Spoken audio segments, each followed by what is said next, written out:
Hello, welcome to very special Outlandish Claims, everyone. I'm here with Gio and Mr. Millz, both repping the Yankees while I represent the Washington Nationals, as I have awful hair that does not want to stay out of my face, which is why I wear my hats backwards most of the time. Gio, Millz, welcome to the draft. Welcome to the draft show, where we're going to talk all things MLB draft, which happens on the 11th, which is Sunday. So with the draft coming up, I first lead with a stat question for you, gentlemen. Who was the first draftee to sign a $1 million contract? Ooh.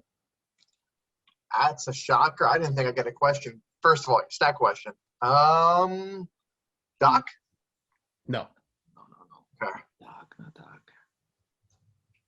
Man, what's another one? Who's another one? 1986. Probably would have broke the league in like 90, 91, if he ever made it to the league. I can confirm he made it to the league. Okay.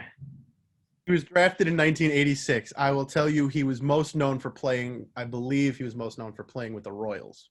Bo Jackson? Yes, sir. Hey, I did it. So with that stat out of the way, that is the limit of my knowledge when it comes to this show. The rest of the show is going to be me asking questions like a complete dunce. Who's likely to be the first overall pick? Ooh. You know, it's funny. I'll take this first. In the past couple weeks, things have really changed with the conclusion of the College World Series. Originally I had Jack Leiter going number 1 to the Pirates overall. But every single mock draft that has come out through the wire, MLB, CBS, everything I've seen has now had what's his name, Marcelo Meyer. Yep, Marcelo Meyer. Going first overall. And it makes sense when you think about it because the Pirates really need some position players, especially position players who are young and up and coming.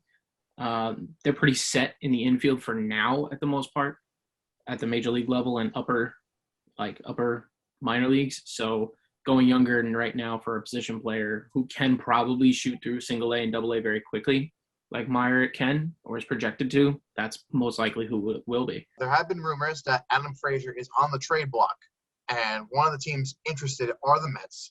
So I think with that rumor being spread around and the trade deadline a couple weeks away, they're going to try and see this weekend to see if there might be some interest in moving Frazier because obviously Meyer's got top pick talent and he's a guy many scouts believe should be a top pick.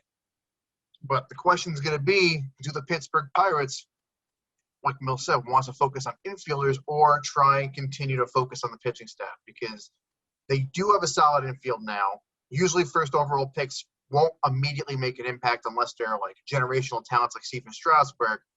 But you think Marcelo Meyer, Jack Leiter, even if you want to keep shortstops, there's also Brady House available. So it's a little bit interesting at the top. I feel like once the Pirates make that selection, everything else falls into place. But the beauty of this draft is that there's no guarantee who's the first overall pick.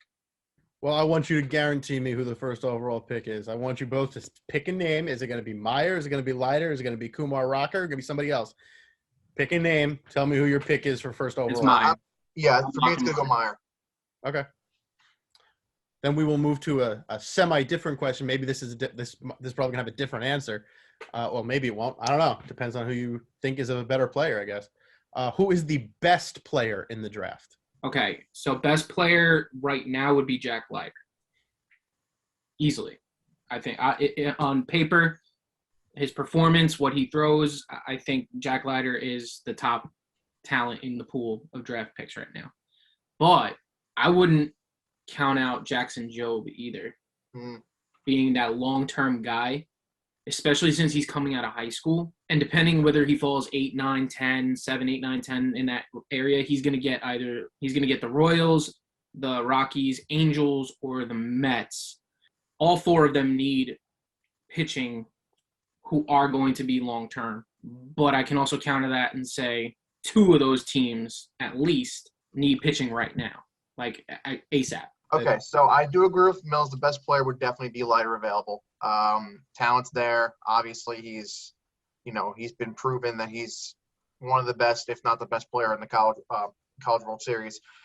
Kumar Rocker, struggling in the College World Series, kind of bumped down his value to me. I think the best player that might take a dip, and it's not really his fault, but a team that might get him in a better spot would be Gunnar Hoglund from Ole Miss. I think he, even though the fact he's been in the middle of a Tommy John surgery rehab, his numbers and what he did before the injury proved to teams that he's still a top 15 pick. I mean, he threw a 287 ERA through 11 starts, 62 innings, struck out 96 batters, walked 17. They were saying, what's up? It's pretty impressive for what was him a short season. Very. And then the one thing that scouts noted that was very impressive was that his velocity increased by a mile or two per hour in his fastball. So I could definitely see a team like the Phillies at 13, maybe the Giants at 14 if he drops that far, take a chance on Hoglund, because you know what you're getting, and we know that Tommy John surgeries aren't the end of careers. They might be, helping those careers get better. So that's a player that I think can see possibly being one of the best careers out of the first round. But Leiter would definitely be a surefire top 2 pick. As I just asked you, best player in the draft. But who is the best player per position? And you only get 10 seconds per player, or per position, I should say, because I don't want this to go on forever. All right. So I would say the best pitcher in the draft is going to be Jack Leiter. Best shortstop, Marcelo Meyer. Best catcher, I'd say from Louisville, Henry Davis. Colton Cowser, one of the best center fielders, if not the best center fielder. And then after that, I'd probably go Sal Frelick from Boston College, another good outfielder. Benny Montgomery's another possible option up there. And then thinking of more of the infield itself, like a second base, maybe Connor Norby. After that. No corner infielders on this list? I'm thinking of corner infielders right now. It's just tough. I agree. Since I agree with Gio on 90% of this, I'm going to add a corner infielder in Colson Montgomery, third baseman. He's a high schooler, but usually, and this is the problem with high schoolers when you draft them, especially corner infielders, they're not done growing. Yeah.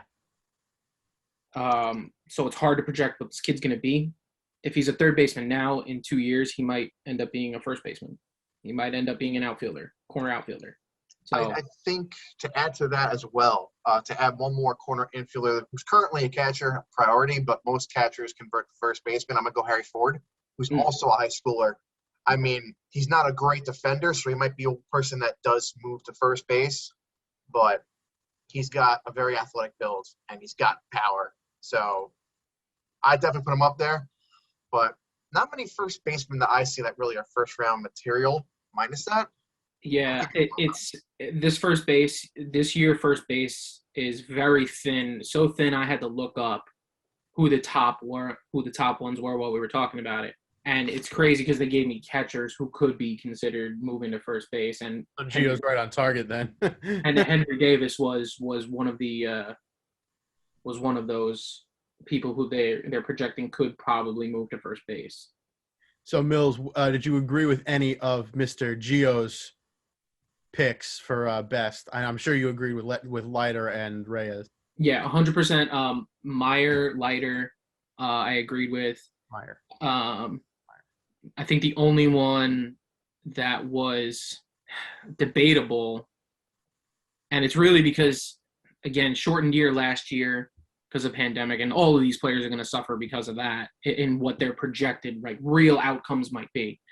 A kid like Brady House has a really, really good chance to be considered the best shortstop. I do consider Meyer the best one of them all, but I would really put Brady House second, like a very, very close second on that list. Combined, you kept it under 3 minutes. Excellent work.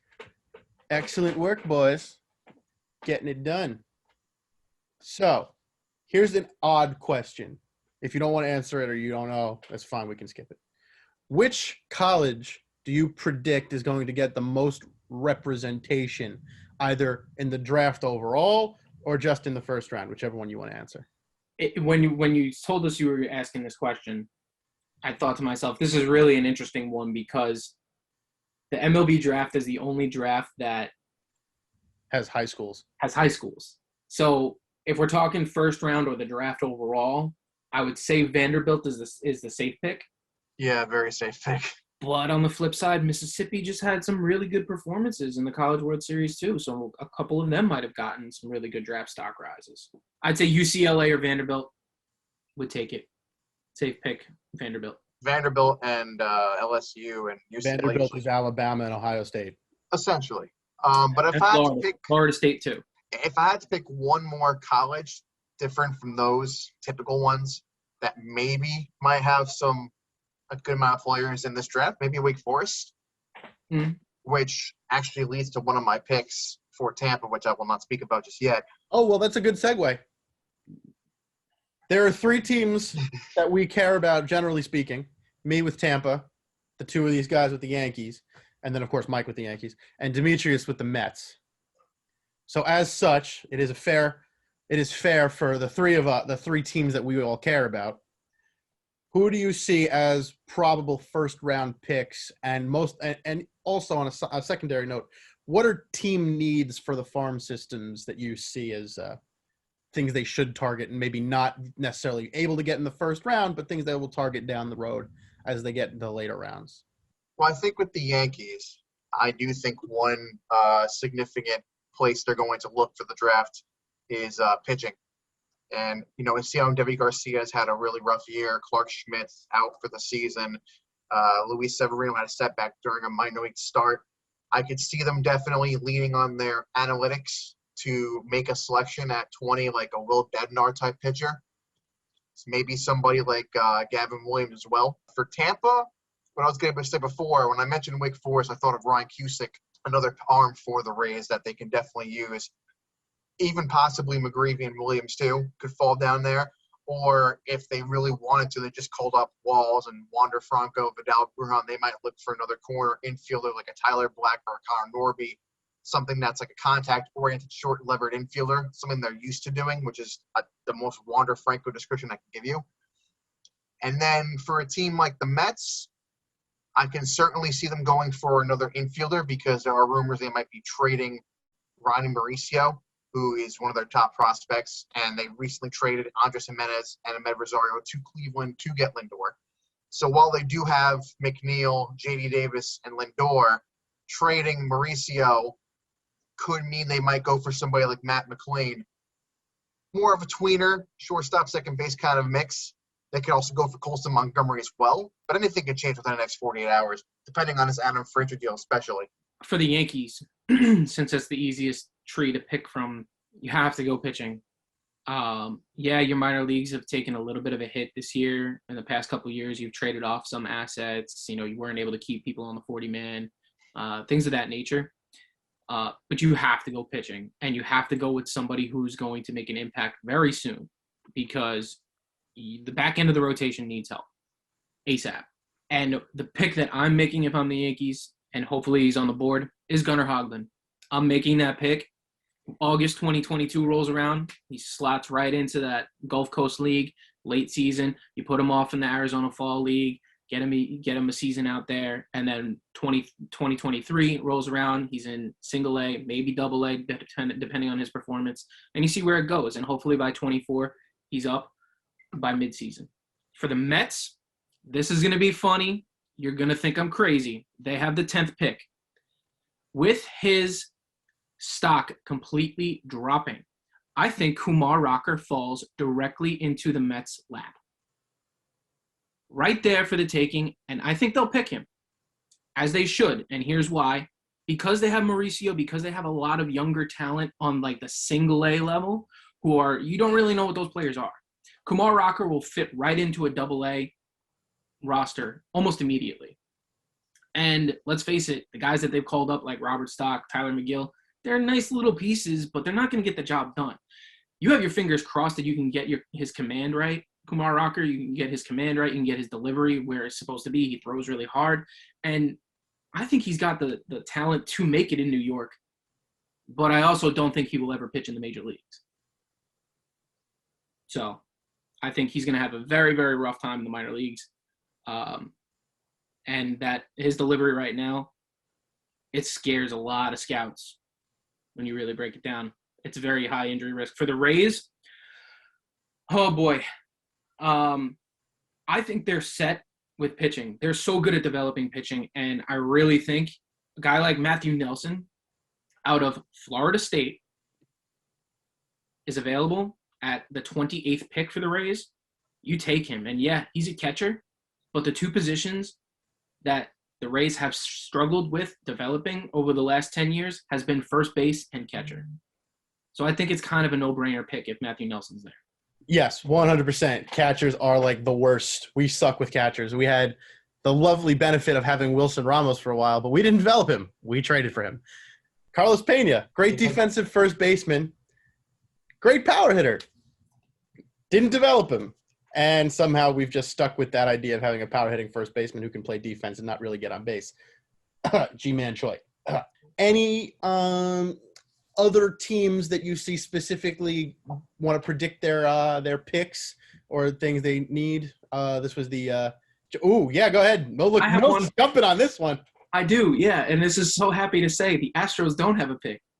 This is very true. The Astros, with the 30th pick in the draft, pick nobody because they're not allowed. I'm really interested to see what the Minnesota Twins do. They have a late first-round pick this year. I kind of feel bad for them that they have that late of a pick. I think they have, help me out, 26? Yeah. 26. That's late for a team that's struggling this year, too. The benefit is you get a decent player this year, a late first-rounder who's going to be projected very high. And really, you can't go wrong with a lot of these first 29, 30 picks in the draft because they're all going to make it to the high minors, and you're going to have to test them at some point in the major leagues. But the Twins are a really interesting one because next year, as it's looking, they're going to have a high, possibly top 5 pick. So this is a crucial year for them to pick it, and they got to pick it right. I'd say starter like a Barrios projected. I'm looking at the Dodgers here because, we've seen them become almost like the Rays when it comes to actually spending money. But one thing they always do is they always seem to develop their infield pretty well. You look at guys like Corey Seager, Gavin Lux kind of getting along, but we still don't know, which is why I think they might go with the infielder with their first-round pick.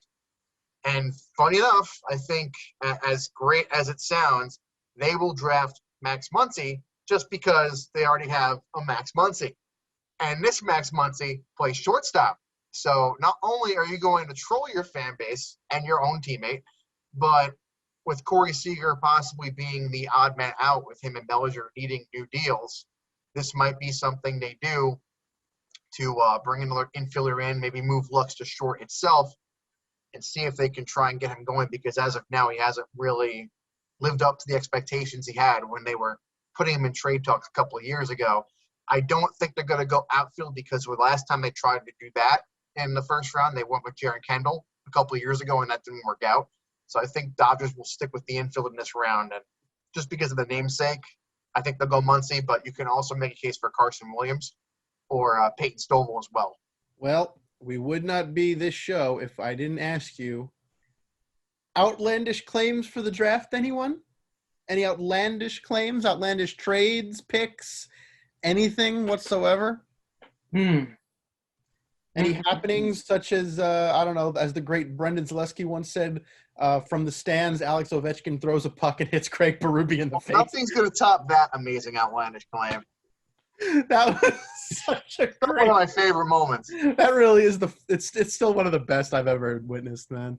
Outlandish claim, no pitchers get taken in the first 5 picks because Job and Leiter are projected so high.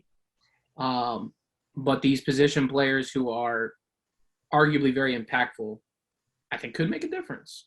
And I don't know, the Rangers don't seem to prove like they do anything smart, so. That's fair. Neither Rangers team, really. Wow. No. Chill. By the way, you're welcome to the championship, by the way. Rangers South, as we call them here. Hey, you know what? Not anymore. All we got is McDonough now. That's it. Nobody else. All right, well, to actually go back to baseball, my outlandish claim is, so we mentioned the Twins a couple minutes ago. Yes. Not only do they have pick 26, they have pick 36. I think they go 2 straight catchers.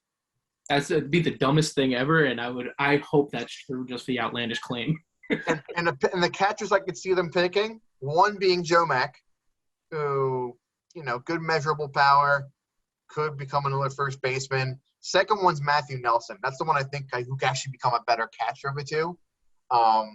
He had a great 2021. Didn't play well last season, but he's got a lot of nice power, and he's somebody that could see actually becoming another Mike Zunino type player, which is not bad considering he's doing pretty well this year. Yeah, he's a great defensive catcher. He's a good defensive catcher with a lot of pop, not hitting for average, but you know what? They have a role. They serve a purpose, and I think they still are looking for Mitch Garver kind of fell off a bit, so drafting two catchers within 10 picks of each other could definitely get him going, or at least you try and look for your next Joe Mauer if he's possibly there. I got an interesting outlandish claim, but more on the logistics side of things during the draft.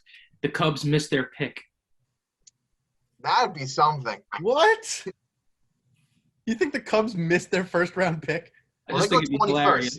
Outlandish claim. Come on. I love it. No, I love it. Is it like the NFL where they are technically still on the clock and they can get their pick in, but now the other team jumps on the clock and they can get their pick in under the wire, or do they forfeit the pick if they miss it? I believe they forfeit the pick. They forfeit the pick. Yeah. Let's go. And I only say believe because I don't think a pick has ever really been missed. And you pick the Cubs to miss it. Yeah, just because. Why not the Cubs? Exactly. Why not? If I had to pick a team in the first round that would miss their pick, I wouldn't go Cubs because you already picked them. I would say a team like Cleveland because why not? Would you pick the Cubs if he didn't pick the Cubs? Probably. I mean, the way they're going, they're a very streaky team as it is. They don't pay attention to their actual team. They don't know if they want to sell or buy. So who knows if they even want to know who to draft. That will do it for our draft discussion, except I have one more stat question for you. Oh! Bookmark. Throwing the curveball out to us. Speaking of throwing a curveball, it is a pitcher question. Ooh.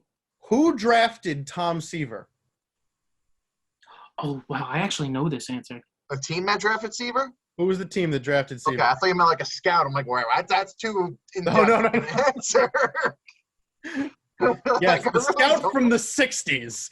His name was Joe Bob Willie Tom, and he had coffee and eggs for breakfast that Sid day. Fidrick. Sid Finch, whatever the Mets April Fool's joke guy was. I'm going to guess not Cincinnati. No, not Cincinnati. You're Yeah, correct. It's not Cincinnati. Okay. Was it the Red Sox? No, it was not. Who drafted Seaver? I know this, too. Like, I heard this recently. Why not? Houston? No. Why not? Yeah, I don't know. I'm just going to Just guess. because you don't have a pick. Let's talk about the possible picks you made 50 years ago. Yeah. What year was Seaver drafted? 60 what? 65. 65. Okay. Padres? Padres, no. What'd you say? Angels? No. One more guess, and it's Mills. All right, I'm going across town. Was it the Dodgers? Yes, it was. Wow. It was the Dodgers. Follow-up question. Well, never got that.